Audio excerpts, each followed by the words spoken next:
Hey everybody, it's Greg Rice here in the Pawtucket, Rhode Island. I got a gift in the mail today. I don't know who it's from. Anne Rand, Atlas Shrugged. The astounding story of a man who said that he would stop the motor of the world and did. So whoever sent me that, thank you. It's going on my shelf of other useless shit that I have with dust on it and water from the leaking roof. But today we're going to talk about your business circle. Have you evaluated them recently? Your vendors, the people that you use in the course of your business. Have you looked at them? And for me, it would be bankers. It would be insurance agents. It would be closing attorneys. It would be real estate agents. It maybe is home inspector for you. Might be appliance repair. Okay? Plumbers, electricians. Who's in your orbit? And AJ, let's put up an orbit. Let's put up an orbit of my face with all these different types of people swirling around me. Let's see if we can do that. Now that you've enjoyed that visual, who is it that's orbiting you? And are they really giving you their best version of themselves? Are they giving you the best pricing, the best service, the best product, the best customer service, right? Maybe to your tenants, to your agents, to your people. I'm speaking very broadly here. Sometimes you have to look at those people. You got to give them a review, right? Like an annual review. And what I do most commonly, one of my biggest nuisances is insurance. Insurance prices. If these were insurance prices, I just want to hit them in the face. That's what I want to do. Because they keep going up. And I don't have any claims. None. I never put claims in. Because I'm a professional manager. If something goes wrong, boom, it's fixed. Emergency happens, boom, it's done. Okay, the only thing that can get me is a fire. And thankfully, knock on wood, I've never had one. The fire is the landlord's worst nightmare for a variety of reasons. But I'm paying five figures annually for insurance. So I say to my guy, Frank, Frank, these prices are out of control. And he goes, Greg, I know. Okay, American Reliable went out of business. Yada yada pricing for this. Claims, loss runs for the company was this. Bop, bop, bop. And he gives me the rundown as to why the prices are here. Okay, values of homes. Yada yada. Cost of materials, cost of vendors. Here's why it's doubled, Greg. And I say, you know what, Frank? You're right. Thank you for the explanation. I agree with it. It has nothing to do with you. You're doing the best thing. You're shopping for the best rates for me. And that's all I can ask for. Case closed. Case closed.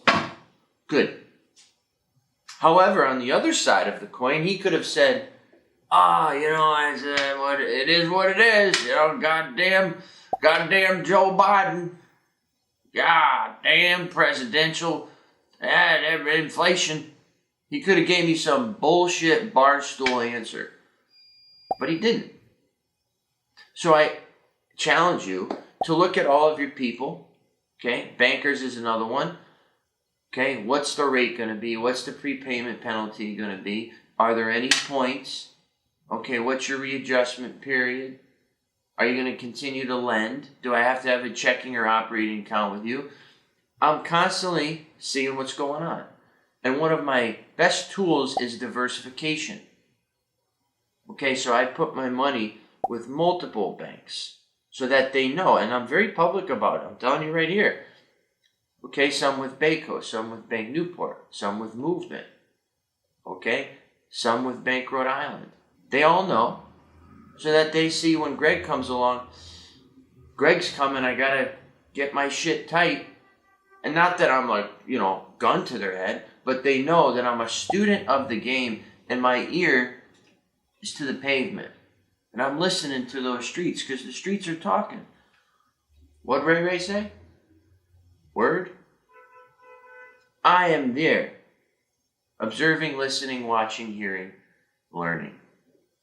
So, point of this video is to take a look at your sphere, see what they're doing for you now, see if you feel like you're getting the best or the worst. And the best thing you can do is make a change. You can make a change. It's so easy, so simple in today's world. And yes, you might hurt a relationship, you might burn a bridge, but you know what? Let them deal with the weight of you. You not deal with the weight of them. I'll say that again.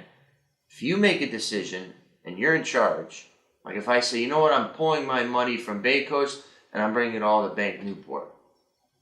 Rick over at Bay Coast has to deal and process the weight of me taking my business and putting it over here for whatever my reason may be. I am not concerned about how am I going to make Rick feel. Is Rick going to like me? I don't care. They don't care about me. They care, but they care this much. They want their money. That's all they want is their money. Relationship-based person though Rick is, and that's why I love him. So I would never do that. But if they give you a reason to leave, go leave. Don't worry about this or that, because they didn't worry about you going there. They thought, oh, he's stuck. He ain't going nowhere. He's got 10 loans with me. My job is done here. His prepayment penalties are going to be 5 figures. He ain't going nowhere. Oh, he just left, which I've done that plenty of times. I've paid prepayment penalties to prove a point. I've dropped $20,000, $30,000 in a fee just to say, toodles. For me, it's about pride, purpose, and passion. Those three, the 3 P's. And if I feel those are not being met, or if I feel those are being disrespected in any way, shape, or form, I will go to the next person who's going to deliver and treat me in that same way and give me that reciprocity. So look at your circle. And while you're at it, look at your friend circle too. Okay, if there's 9 people hanging around doing nothing and you're the 10th guy that's trying to do something, you got 9 people that are steamrolling you, squashing your hopes and dreams and future. You need to surround yourself with like-minded individuals. And leaving friends behind, that's even harder.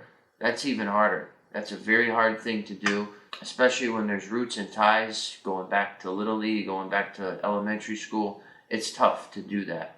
But some people stay complacent.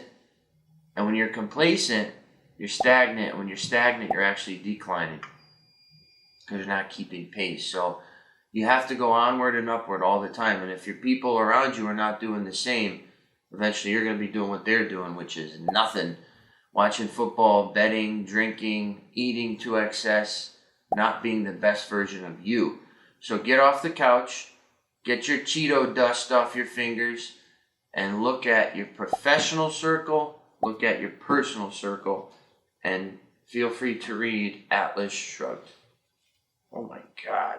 This is 1,070 pages of size 6 font. Look at that. Maybe somebody doesn't want me to talk on camera anymore. They want me to read. So, again, thank you for that. Once again, Greg Rice here in the bucket, your property and your professional and personal circles managed.